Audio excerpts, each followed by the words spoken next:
Present present situation కానీ మనం తీసుకున్నట్లయితే ఎలా ఉందండి, ఇన్ఫ్లేషన్ అనేటటువంటిది అదుపులోనే ఉంది అని మనం చెప్పొచ్చు.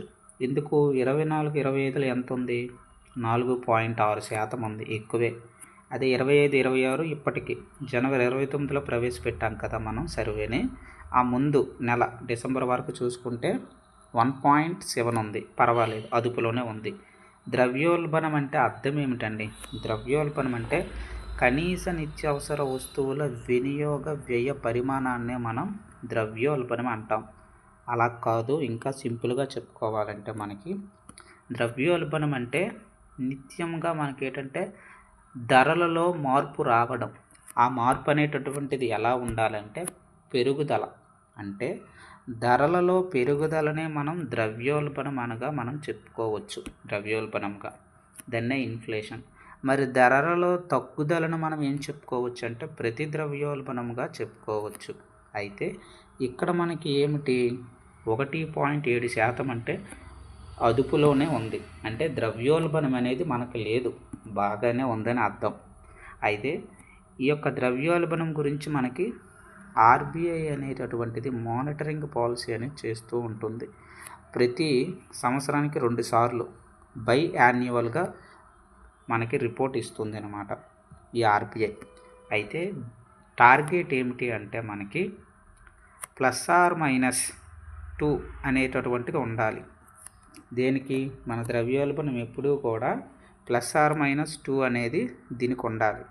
+or-4కి +or-2 ఉండాలి. అంటే +2 కలిపితే మనకి ఇక్కడ 6 అవుతుంది, -2 చేస్తే 2 అవుతుంది. అంటే ద్రవ్యోల్బణం ఎప్పుడూ కూడా 2% నుంచి 6% మధ్యలో ఉండాలి. ఉండేటట్టు విధంగా ఆర్బీఐ అనేటటువంటిది చర్యలు తీసుకుంటుంది. తన చేతిలో కొన్ని ఆయుధాలు అనేటటువంటివి ఉంటాయి. అదే మనం చెప్పుకోవచ్చు, క్వాంటిటేటివ్ లేదా క్వాలిటేటివ్ 2 ఉంటాయి. ఓకేనా? అందులో క్వాలిటేటివ్ చూసుకుంటే repo rate, reverse repo rate, bank rate, marginal standing facility rate, CRR cash reserve ratio, CRR, SLR statutory liquidity ratio. ఈ అన్నిటిని ఉపయోగించి మనం ఏం చేస్తానంటే ద్రవ్యోల్బణాన్ని అదుపులోకి తేడానికి ప్రయత్నిస్తుంది. ఎవరు? ఆర్బీఐ. ఇది ఆర్బీఐ తరపు నుంచి. మరి ప్రభుత్వం తరపు నుంచి ఏం చేస్తుందంటే కోస విధానము లేదా విత్త విధానాన్ని ఆచరించి ధరలను ఏం చేస్తుందంటే అదుపులోకి తెస్తుంది. ఇది ఒక ద్రవ్యోల్బణం గురించి మనకి 1.7 అంటే చాలా బెటర్గానే ఉంది అని చెప్తున్నమాట. అది ద్రవ్యోల్బణంకి ఎగ్జాంపుల్. ద్రవ్యోల్బణం అంటే ఉదాహరణ మనం తీసుకుంటే కిందటి సంవత్సరం కేజీ టమాటీలు 50 రూపాయలు ఉన్నాయి, ఇప్పుడు కేజీ టమాటీలు 100 రూపాయలు ఉన్నాయి. అంటే దాని అర్థం ఏమిటి? ద్రవ్యోల్బణం అనేటటువంటిది పెరిగింది. అంటే మన యొక్క కొనుగోలు శక్తి అనేటటువంటిది తగ్గింది. ఇప్పుడు చూసుకుంటే ఈ సంవత్సరం చూసుకుంటే 100 రూపాయలు పెడితే ఎంత వస్తుంది? అర కేజీ వస్తుంది. అదే ఇంతకుముందు సంవత్సరం కేజీ వస్తుంది. ద్రవ్యం ఏమైనా మార్పు చెందిందా? అదే 100 రూపాయలు. కానీ ఇక్కడ మనం చూసుకుంటే కిందటి సంవత్సరంలో కేజీ వచ్చింది, అదే మరుసటి సంవత్సరం అంటే ఈ సంవత్సరం అర కేజీ వచ్చాయి. అంటే ఇన్ఫ్లేషన్, మన యొక్క కొనుగోలు శక్తి అనేటటువంటిది తగ్గిపోయింది. ఇంతకుముందు కేజీ వచ్చేది, ఇప్పుడు అర కేజీ వచ్చింది. అంటే మానవుల యొక్క లేదా ప్రజల యొక్క కొనుగోలు శక్తి అనేటటువంటిది తగ్గిపోతుంది. అది మనకి ద్రవ్యోల్బణంగా చెప్పొచ్చు. మరి ప్రతి ద్రవ్యోల్బణం అంటే ప్రజల చేతిలో ఏమవుతుందంటే ఇండైరెక్ట్గా మనం చెప్పుకుంటే రేట్స్ అనేవి, ఇప్పుడు ఇదే కేజీ టమాటీ 2 రూపాయలు అయిపోతుంది. అంటే ధరలు బాగా పడిపోయాయి. అప్పుడు నువ్వు ఎంతైనా కొనొచ్చు, 25 కేజీలు కొనొచ్చు 50 రూపాయలకి. అలా అన్నమాట. అంటే ధరల తగ్గుదల అయితే మనకి ప్రతి ద్రవ్యోల్బణం అవుతుంది, ధరల పెరుగుదల అయితే ద్రవ్యోల్బణం అవుతుంది. మరి ద్రవ్యోల్బణం సమయంలో ఆర్బీఐ ఏం చేస్తుంది? రిపో రేట్ని ఏం చేస్తుంది, రివర్స్ రిపో రేట్ని ఏం చేస్తుంది అనేది ఒక సపరేట్ సెషన్ మనం చెప్పుకోవచ్చు. ఓకేనండి. ద్రవ్యోల్బణ సమయంలో ఆర్బీఐ ఏం చేస్తుంది? రిపో రేట్ని పెంచుతుంది. రివర్స్ రెపో రేట్ని అన్నీ ఏదైనా బ్యాంక్ రేట్ని అన్నీ కూడా పెంచుతుంది అనమాట. ప్రతి ద్రవ్యోల్బణ కాలంలో ఏం చేస్తుంది? తగ్గిస్తుంది. అది ఆర్బీఐ యొక్క విధి అనమాట. ఒక ఎగ్జాంపుల్ మనం చెప్పుకుంటే రిపో రేట్ లేదా రివర్స్ రిపో రేట్ లేదా క్యాష్ రిజర్వ్ రేషియో, స్టాట్యూటరీ లేక రిజర్వ్ రేషియో ఏది చెప్పుకున్నా ఒకటే. రిపో రేట్ కానీ మనం చెప్పుకున్నట్టే. రిపో రేట్ అంటే అర్థం ఏమిటి, రివర్స్ రిపో రేట్ అంటే అర్థం ఏమిటి, రెండు ఒకటే, చిన్న డిఫరెన్స్ అనేటటువంటిది ఉంటుంది. బ్యాంకులు ఆర్బీఐ ఏం చేస్తుందంటే, లేదా బ్యాంక్స్ అయినా మనం తీసుకోవచ్చు. సో ఇది ఒక బ్యాంక్ ఉంది, ఇది మనకి ఆర్బీఐ ఉంది. బ్యాంకులు అనేటటువంటి ఆర్బీఐ దగ్గర స్వల్పకాలికంగా దాచుకునేందుకు ఆర్బీఐ అనేటటువంటిది విధించే వడ్డీ రేటుని మనం రెపో రేటుగా మనం పేర్కొనవచ్చు. అదే రివర్స్ రెపో రేట్ అంటే ఆపోజిట్ అవుతుంది. అంటే ఇప్పుడు ఏమవుతుంది, బ్యాంక్స్ దగ్గర ఇప్పుడు ఆర్బీఐ ఏం చేస్తుందంటే వడ్డీ ఇస్తుంది. ఎవరికి? బ్యాంక్స్కి. ఎందుకు? తన దగ్గర దాచుకునేటటువంటి డబ్బుకి అనమాట, తిరిగి చెల్లిస్తుంది అనమాట. చిన్న సింపుల్ చేంజ్ ఉంటుంది, ఇక్కడ పెద్దగా ఏమీ ఉండదు. అదే డిఫరెన్స్ అనమాట. ఎప్పుడైతే రెపో రేట్ పెంచిందనుకో ఏమవుతుంది, బ్యాంకుల దగ్గర లేదా బ్యాంకులు విధించేటటువంటి వడ్డీ రేటు కూడా పెరుగుతుంది. పెరుగుతుందంటే అర్థం ఏంటి, జనాలకు ఇచ్చేటటువంటి డబ్బులైతేనేమి రుణాలైతేనేమి వడ్డీ రేటు పెంచుతుంది. ఫర్ ఎగ్జాంపుల్ రెపో రేటు 5.5 ఉండేది 6 చేసింది ఎవరు? ఆర్బీఐ. వడ్డీ పెరిగింది కదా. ఇక్కడ బ్యాంక్స్ కూడా ఏం చేస్తాయి, ఇచ్చేటటువంటి అప్పు లేదా రుణాలు లేదా సంస్థాగత రుణాలు లేదా పరిశ్రమలకు ఇచ్చేటటువంటి రుణాలు ఏమవుతాయి, అది కూడా పెంచుతుంది. నాకు 6 రూపాయలకి వస్తే నాకంటే బ్యాంకుకి నేను 5 రూపాయలకి ఇస్తానేంటి ప్రజలకి? లేదు, నేను మరి కొంచెం ఎక్స్ట్రా వేస్తాను అనమాట, నేను కూడా పెంచుతాను. మరి నేను బ్యాంకుల నుంచే కదా మనకి ద్రవ్య సరఫరా అనేటటువంటి జరుగుతుంది. ఎప్పుడైనా బ్యాంకుల్లో వడ్డీ ఎక్కువ ఉంటే మనం ఇంటి రుణం తీసుకుంటామా, కారు రుణం తీసుకుంటామా? లేదు. సో ఇక్కడ మనకి ఏమర్థం అవ్వాలంటే, బ్యాంక్ రేటు పెరిగింది, బ్యాంకులు అనేటటువంటివి వడ్డీ రేటుని పెంచాయి, ఆటోమేటిక్గా ఏమవుతాయి, ప్రజలు లేదా పరిశ్రమలు లేదా సేవలు ఈ అన్ని రంగాలకు వాళ్ళు కూడా ఏమవుతారంటే బ్యాంకుల దగ్గరికి వెళ్ళరు. ఎందుకంటే వడ్డీ రేట్లు ఎక్కువగా ఉన్నాయి కాబట్టి వెళ్ళరనమాట. వెళ్ళరంటే దాని అర్థం ఏంటి, ద్రవ్య సరఫరా అనేటటువంటిది ప్రజల కొనుగోలు శక్తి అనేటటువంటిది ఇలా తగ్గిస్తుంది. ఇప్పుడు ద్రవ్య సరఫరా ఉండదు కదా, ప్రజల చేతుల్లో డబ్బులు ఉండవు, ద్రవ్య సరఫరా తగ్గించినట్టే కదా. అందుకే ద్రవ్యోల్బణ సమయంలో బ్యాంక్స్ ఏం చేస్తాయి లేదా ఆర్బీఐ ఏం చేస్తుందంటే ద్రవ్యోల్బణ సమయంలో రెపో రేట్ని పెంచుతుంది. పెంచడం వల్ల ఏమవుతుంది, ప్రజలకు ఇచ్చేటటువంటి డబ్బులు లేదా రుణాలు అనేటటువంటివి బ్యాంకులు తక్కువగా ఇస్తాయి. మరి బ్యాంకులు తక్కువగా ఇస్తే ఏమవుతుంది, ప్రజలు తీసుకోరు. అంటే ప్రజల చేతిలో ఉండేటటువంటి శక్తి, కొనుగోలు శక్తి అనేటటువంటిది తగ్గిపోయింది. తద్వారా ధరలు అనేటటువంటివి అదుపులోకి తెస్తుంది. ఇలా మనకి ద్రవ్యం అనేటటువంటిది సప్లై జరుగుతుంది. రివర్స్ రెపో రేట్లు ఏమవుతుంది, ఆపోజిట్. Same process. ఆపోజిట్ అంటే ఏంటంటే రివర్స్ రెపో రేట్ మీనింగ్ అనమాట. ఇది పరిస్థితి. ఓకేనండి, ఇది ద్రవ్యోల్బణం.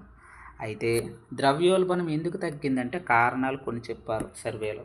ఏమేమిటి, కూరగాయలు, పప్పులు, మసాలా ధరలు తగ్గాయి. మరి ధరలు తగ్గాయంటే ప్రజల యొక్క కొనుగోలు శక్తి బాగానే ఉంటుంది, అందుకే ఇన్కమ్ అనేటటువంటిది ఎక్కువగా వస్తుంది అనమాట. అనుకూల వాతావరణం ఉంది అంటే ఏంటి, అనుకూల వాతావరణం, వర్షాలు కరెక్ట్గా పడ్డాయి, అందుకే వ్యవసాయ ఉత్పత్తులు కూడా పెరిగాయి. తద్వారా ఆర్థిక వ్యవస్థ అనేటటువంటిది మంచి స్థితిలో ఉన్నది అని మనం చెప్పుకోవచ్చు. అది ఇక్కడ అడ్వాంటేజ్ అనమాట.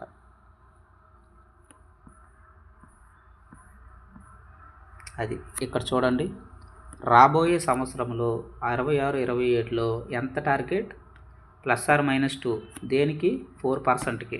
ద్రవ్యోల్బణం 4% కదా, అయితే +4 అంటే 6 అయినా ఉండాలి, మైనస్ అంటే 2 అయినా ఉండాలి. 4 - 2 అంటే ఈ రెండింటి మధ్యలోనే ఎప్పుడూ ద్రవ్యోల్బణం అనేటటువంటిది ఉండాలి. సంవత్సరం కూడా స్వల్ప మార్పులు ఉంటే మంచిదే ఆర్థిక వ్యవస్థకి. స్వల్ప ధరలు, ఇప్పుడు రైతే ఉన్నాడండి, ఇప్పుడు పంట పండించాడు, 2026లో పంట పండించాడు. ఇప్పుడు కింటాకి 2460 రూపాయలు ఇస్తున్నారు. మరుసటి సంవత్సరం 2500 ఇస్తే రైతు ఏం చేస్తాడు? పంట వేయడానికి ఇష్టపడతాడు. స్వల్ప ధరలో మంచిదే, కానీ ఎక్కువగా ద్రవ్యోల్బణం కానీ ఉన్నట్లయితే అది మంచిది కాదు ఆర్థిక వ్యవస్థకి. అది నెక్స్ట్ అయితే అర్థమైంది కదా. సో ఆ విధంగా ఇప్పుడు ఇంతవరకు మనం ఏం చెప్పుకున్నాం? ఆర్బీఐ అనేటటువంటిది ప్రజల యొక్క కొనుగోలు శక్తిని ఎలా తగ్గిస్తుందో చెప్పుకున్నాం. ద్రవ్యోల్బణ కాలంలో ద్రవ్యోల్బణం కానీ ఎక్కువగా ఉంటే ఏం చేస్తుంది? రిపో రేట్ని పెంచుతుంది అని చెప్పుకున్నాం. మరి ప్రభుత్వం ఏం చేస్తుంది? ఆర్బీఐ పరంగా తన జాబ్ అది చేసింది. మరి ప్రభుత్వం ఏం చేస్తుందంటే ప్రజల మీద పన్నులు ఎక్కువ విధిస్తుంది. తద్వారా ఏం చేస్తుందంటే ప్రజల యొక్క కొనుగోలు శక్తిని తగ్గిస్తుంది. ఆ విధంగా అన్నమాట. ఇది ప్రభుత్వం ఇలా చర్యలు తీసుకుంటుంది.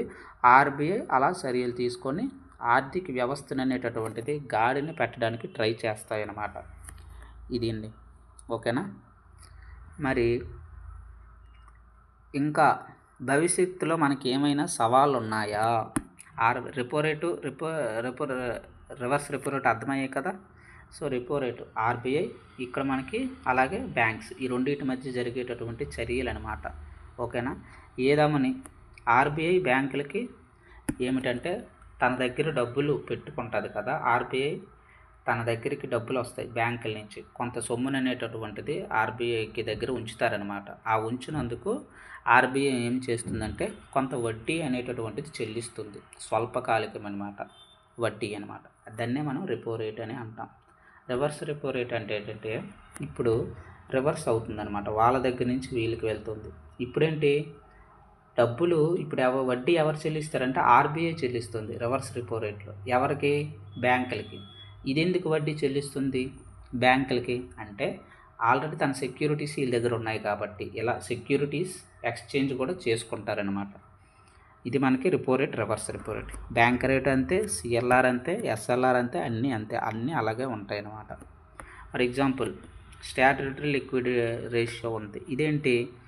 ఎవరైనా డిపాజిట్ మనకి 100 రూపాయలు చేశారనుకోండి, అందులో నీ దగ్గర అంటే బ్యాంక్ దగ్గర ఒక 20 రూపాయలు ఉంచుకోండి. అలాగే సిఎల్ఆర్ రూపంలో 10 రూపాయలు, ఇది ఎవరి దగ్గర ఉంటాయి? 100 రూపాయలు అనుకుంటే 10 రూపాయలు ఆర్బీఐ దగ్గర ఉంచాలి. ఇదే క్యాష్ రిజర్వ్ రేషియో. క్యాష్ ద్రవ్యము, రిజర్వ్ ఉంచాలి ఎవరి దగ్గర? ఆర్బీఐ దగ్గర. ఆ రేట్ అనేది ఫిక్స్ చేస్తుంది ప్రతిసారి, ఆర్బీఐ అనేటువంటి రిలీజ్ చేస్తుంది. అందులో ఉండాలి 3 to 15% మాత్రమే, ఈ మధ్యలోనే ఉండాలి. అంతకన్నా తగ్గకూడదు, అంతకన్నా పెరగకూడదు. అది టార్గెట్. ఫర్ ఎగ్జాంపుల్ 10% అనుకుంటే 100లో 10%, 10 రూపాయలు ఆర్బీఐ దగ్గర ఉంచుతుంది బ్యాంకు. ఓకేనా. మరి ఎస్ఎల్ఆర్ పరిస్థితి ఏంది? Statutory liquidity ratio. నీ దగ్గర కొంత ఉంచుకో, బ్యాంక్ దగ్గర ఎంత? ఒక 20%. ఇందులో 20% అంటే ఎంత? 20 రూపీస్. అంటే ఎస్ఎల్ఆర్ ప్రకారము బ్యాంక్ దగ్గర 20 రూపాయలు ఉన్నాయి నా డిపాజిట్, అలాగే ఆర్బీఐ దగ్గర 10 రూపాయలు ఉంది. ఇంకా మిగిలింది ఎంత? 70 రూపాయలు. ఈ 70 రూపాయలతోనే బ్యాంక్ అనేటటువంటిది కార్యకలాపాలు చేస్తుంది. అంటే ఈ 70 రూపాయలనే వడ్డీకి ఇవ్వడము అనేటటువంటిది చేస్తుంది అనమాట. ఈ 70 రూపాయలని ఇచ్చి ఆ 70 రూపాయల మీద వడ్డీ కలెక్ట్ చేసుకుంటుంది అనమాట. ఇలా మనకి రేషియోస్ అన్నీ ఉంటాయి. ఈ రేషియోస్ అన్నీ కూడా మనకి ఆర్బీఐ ఎప్పటికప్పుడు మానిటరింగ్ పాలసీ ప్రకారం సవరిస్తూ ఉంటుందన్నమాట. ద్రవ్యోల్బణం ఎక్కువగా ఉంటే రెపో రేట్ని పెంచేస్తుంది, ద్రవ్యోల్బణం తక్కువగా ఉంటే ప్రతి ద్రవ్యోల్బణ కాలంలో తగ్గిస్తుంది. ఇలా అనమాట ఆర్బీఐ మనకి చేస్తుంది అనమాట.